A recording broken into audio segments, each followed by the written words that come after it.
Queremos começar esse episódio falando de uma mensagem que recebemos em resposta ao número 47, cujo título é Espiritismo Moderno. Uma ouvinte, a senhora A, nos falou de uma maneira muito simpática e extremamente objetiva. Ela disse assim: "Eu adoro esse podcast." Esse sentimento que ela passou para nós, através dessa frase tão curta, mas ao mesmo tempo tão bonita, nos fez sentir uma alegria e uma satisfação enormes por saber do dever cumprido, que vocês estão nos ouvindo. Não fazem ideia de como nos é importante esse tipo de retorno. Nós só temos a agradecer a você, estimada ouvinte, que nos enviou essa mensagem tão importante. Muito obrigado mesmo. Um outro ouvinte, o Sr. R, nos escreveu assim: "Gosto de escutar, é objetivo e me ajudam em meus estudos." Gente, poderíamos falar durante horas sobre como nos faz bem receber essas mensagens. Elas nos dão uma injeção de ânimo muito grande. Muito obrigado. E a todos vocês que nos escutam, também muito obrigado por nos permitir levar até você um pouco daquilo que estudamos, que aprendemos. Isso é importante demais para nós, porque esse despertar que tivemos é fundamental que todas as pessoas também o tenham em algum momento. E o nosso papel é contribuir para que isso aconteça. É natural que leve um tempo. Foi assim conosco e muito provavelmente será assim com todas as outras pessoas. Mas todos despertarão em algum momento. E nós somos apenas uma parte bem pequena desse mecanismo gigantesco, essa onda que cresce a cada dia, onde mais e mais pessoas se somam a ela e cada uma, dentro das suas possibilidades, pratica e divulga o espiritismo organizado por Allan Kardec, a doutrina espírita. Espíritas, sigam firmes.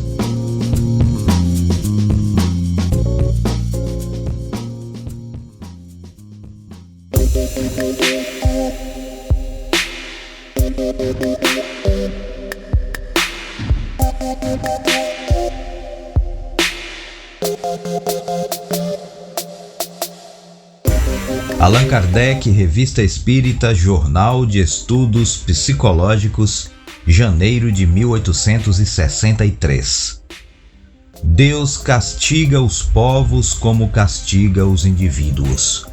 É certo que se eles praticassem a lei da caridade, não haveria nem guerras, nem grandes misérias. É à prática dessa lei que o Espiritismo conduz. Sim, espíritas, Deus castiga.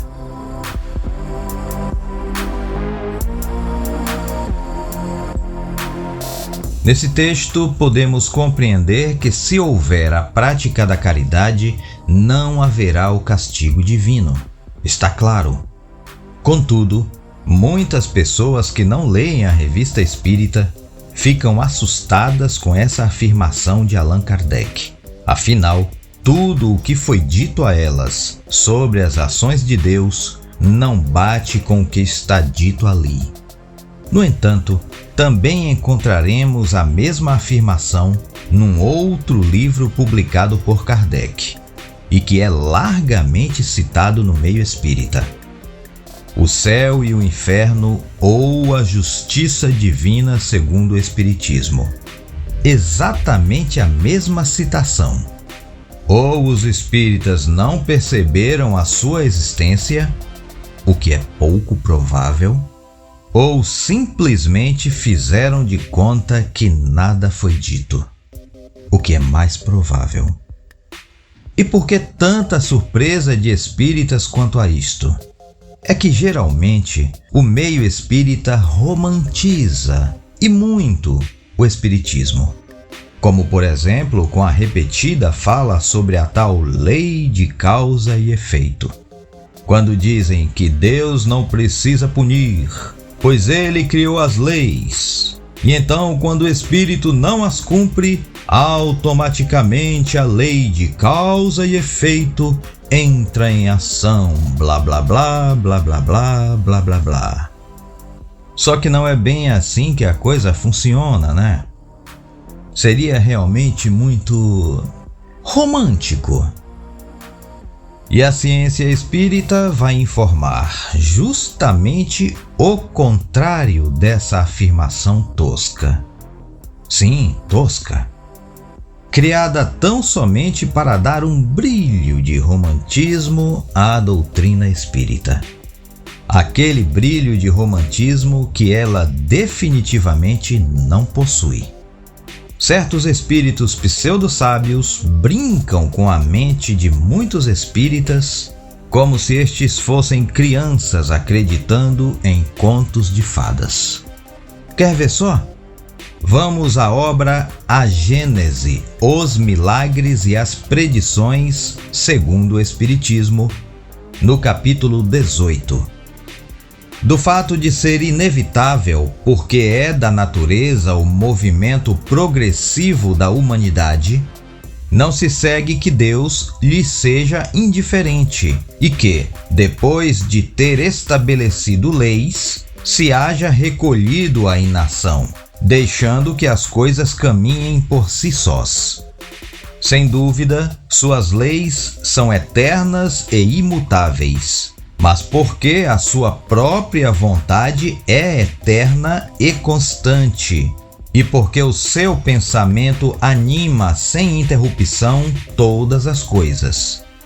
Esse pensamento, que em tudo penetra, é a força inteligente e permanente que mantém a harmonia em tudo. Cessasse ele, Deus, um só instante de atuar, e o universo seria como um relógio sem pêndulo regulador.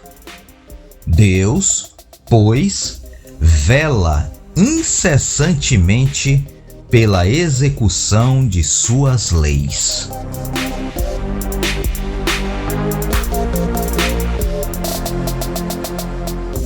E aí, espírita? Cadê a tal lei de causa e efeito?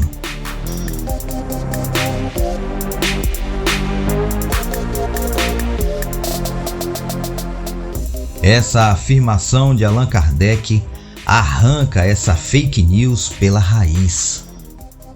Não apenas isso, mas também convida os indivíduos à compreensão de como é importante a prática das boas ações, ao cumprimento das leis, tanto as de Deus quanto as dos homens, e a perceberem que o Senhor de todos nós não é apenas soberanamente bom, ele é também soberanamente justo.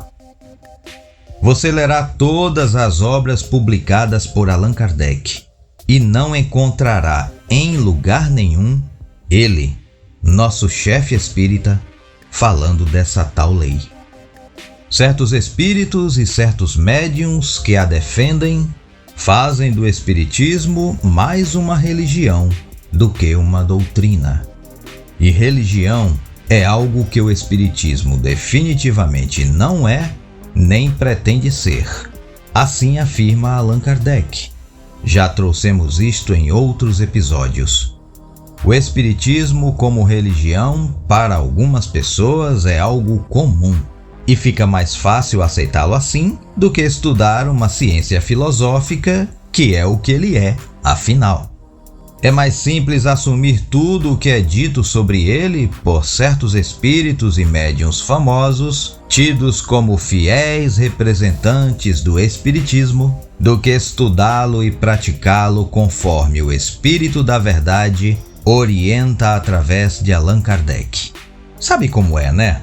Sem esforço algum.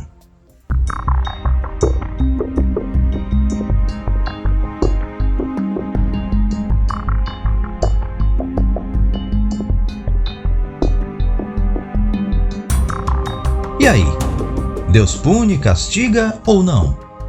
Vamos conferir. Quer uma dica bem interessante? As penas não são eternas, mas existem. O que é o Espiritismo? Essas penas não são uniformes. Variam infinitamente segundo a natureza e o grau das faltas cometidas, sendo quase sempre essas mesmas faltas o instrumento do seu castigo. É assim que certos assassinos são obrigados a conservarem-se no próprio lugar do crime e a contemplar suas vítimas incessantemente. Que o homem de gostos sensuais e materiais conserva esses pendores justamente com a impossibilidade de satisfazê-los, o que lhe é uma tortura. Que certos avarentos julgam sofrer o frio e as privações que suportaram na vida por sua avareza.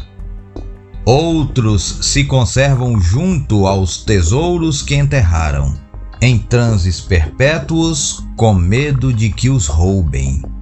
Em uma palavra, não há um defeito, uma imperfeição moral, um ato mau que não tenha, no mundo espiritual, seu reverso e suas consequências naturais. E, para isso, não há necessidade de um lugar determinado e circunscrito. Onde quer que se ache o espírito perverso, o inferno estará com ele. Eita, como é que fica o umbral nessa história? Além dos sofrimentos espirituais, há as penas e provas materiais que o espírito, se não está depurado, experimenta numa nova encarnação, na qual é colocado em condições de sofrer o que fez a outrem sofrer, de ser humilhado se foi orgulhoso, miserável se avarento, infeliz com seus filhos se foi mau filho, etc. Como dissemos, a terra é um dos lugares de exílio e de expiação, um purgatório para os espíritos dessa natureza, do qual cada um se pode libertar, melhorando-se suficientemente para merecer habitação em mundo melhor. E não tem umbral.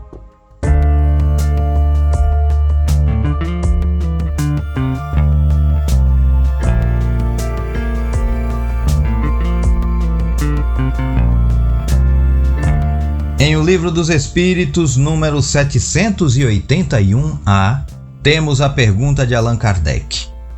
Que se deve pensar dos que tentam deter a marcha do progresso e fazer que a humanidade retrograde? E a resposta dos espíritos superiores: pobres seres que Deus castigará, serão levados de roldão pela torrente que procuram deter.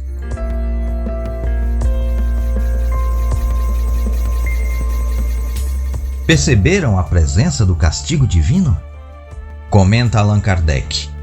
Sendo o progresso uma condição da natureza humana, não está no poder do homem opor-se-lhe. É uma força viva, cuja ação pode ser retardada, porém não anulada por leis humanas más. Quando estas se tornam incompatíveis com ele, despedaça-as juntamente com os que se esforcem por mantê-las. Assim será, até que o homem tenha posto suas leis em concordância com a justiça divina, que quer que todos participem do bem, que sejam abolidas as leis feitas pelo forte em detrimento do fraco. Em O Evangelho segundo o Espiritismo, capítulo 24, tratando da mediunidade, Kardec vai dizer: a mediunidade é conferida sem distinção, a fim de que os espíritos possam trazer à luz a todas as camadas, a todas as classes da sociedade, ao pobre como ao rico, aos retos para os fortificar no bem, aos viciosos para os corrigir. E mais adiante, Deus, em sua bondade, para lhe poupar o trabalho de ir buscá-la longe, nas mãos lhe coloca a luz. Não será ele bem mais culpado se não a quiser ver? Poderá desculpar-se com a sua ignorância quando ele mesmo haja escrito com suas mãos, visto com seus próprios olhos, ouvido com seus próprios ouvidos e pronunciado com a própria boca a sua condenação? Se não aproveitar, será então punido pela perda ou pela perversão da faculdade que lhe fora outorgada e da qual, nesse caso, se aproveitam os maus espíritos para o obsidiarem e enganarem, sem prejuízo das aflições reais com que Deus castiga os servidores indignos e os corações que o orgulho e o egoísmo endureceram. Precisa dizer algo sobre esta orientação? Ainda em O Evangelho segundo o Espiritismo, no capítulo 14, encontraremos: o mandamento "honrai a vosso pai e a vossa mãe" é um corolário da lei geral de caridade e de amor ao próximo, visto que não pode amar o seu próximo aquele que não ama a seu pai e a sua mãe. E mais adiante, Deus pune sempre com rigor toda violação desse mandamento. Alguém arrisca querer saber que rigor é esse com que Deus pune? Na Revista Espírita, Jornal de Estudos Psicológicos, maio de 1862, encontraremos a seguinte citação, quando Allan Kardec questiona o Guia do Médium: qual a punição para este espírito por se haver suicidado? À vista de sua idade, sua ação é tão culposa quanto a dos outros suicidas? E a resposta: a punição será terrível, porque ele foi mais culpado que os outros. Ele já possuía grandes faculdades, a força de amar a Deus de maneira poderosa e de fazer o bem. Se os suicidas sofrem longos castigos, Deus pune ainda mais os que se matam com grandes ideias na mente e no coração.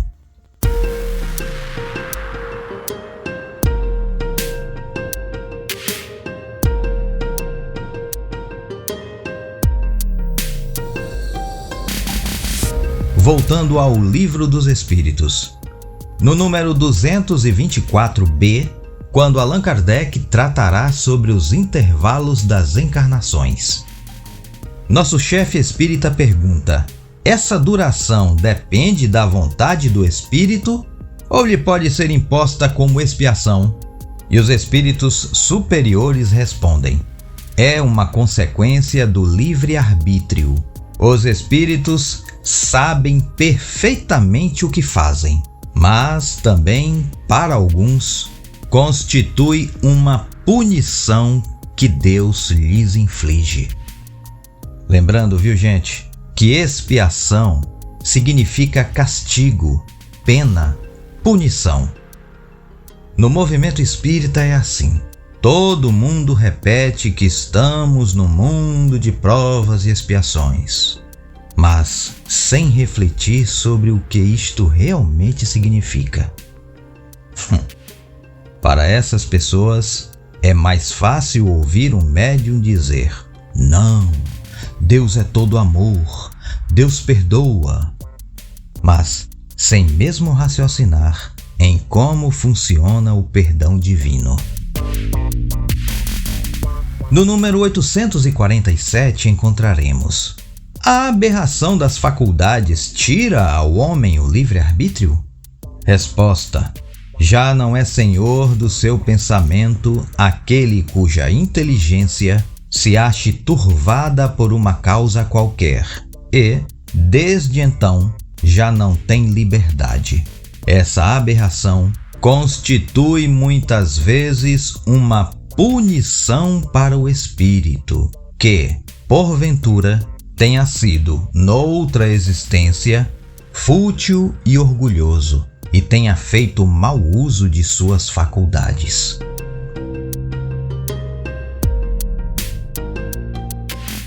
Mas claro que isso é impossível, não?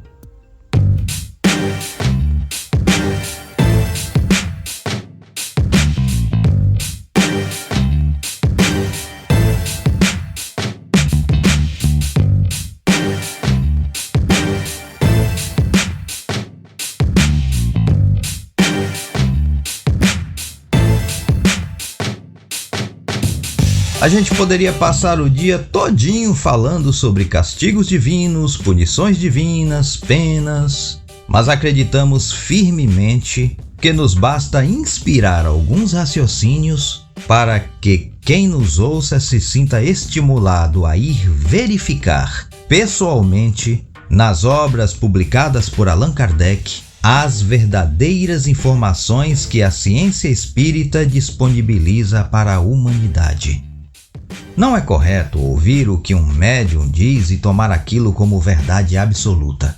Como da mesma forma, não é correto aceitar o que um espírito diz, seja lá por qual meio, como uma orientação da doutrina espírita. Não é à toa que Kardec alerta o tempo todo para o rigor que todos nós devemos utilizar no trato com espíritos e com médiuns. E os espíritas que não seguem essa linha de raciocínio não estão praticando corretamente o espiritismo. Pelo menos não o espiritismo organizado por Allan Kardec. E para finalizar, 2 lembretezinhos para todos aqueles que defendem que Deus não pune, não castiga, enfim. O primeiro. Revista Espírita, Jornal de Estudos Psicológicos, junho de 1863. Ainda há no globo uma parcela de seres maus, mas que diariamente tende a diminuir. Quando os homens estiverem imbuídos do pensamento que a pena de talião é a lei imutável que Deus lhes inflige, lei muito mais terrível que vossas terríveis leis terrenas, mais apavorante e mais lógica que as chamas eternas do inferno em que não mais acreditam, eles temerão essa reciprocidade de penas e pensarão 2 vezes antes de cometerem um ato censurável.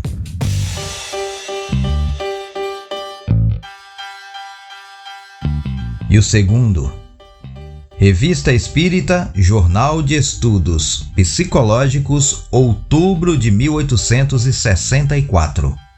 Os exemplos de castigos imediatos são menos raros do que se pensa. Se remontasse à fonte de todas as vicissitudes da vida, ver-se-ia aí, quase sempre, a consciência natural de alguma falta cometida.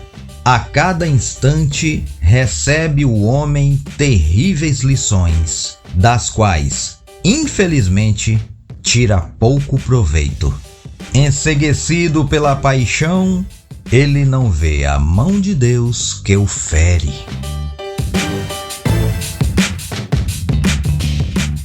E nosso abraço de hoje vai para todos os seres humanos que nos escutam da Finlândia. Nos ouvem da belíssima região Uusimaa. Nossos mais sinceros agradecimentos por vossa audiência. A você que nos escuta, um grande abraço. KardecCast, o Espiritismo, a vida e você.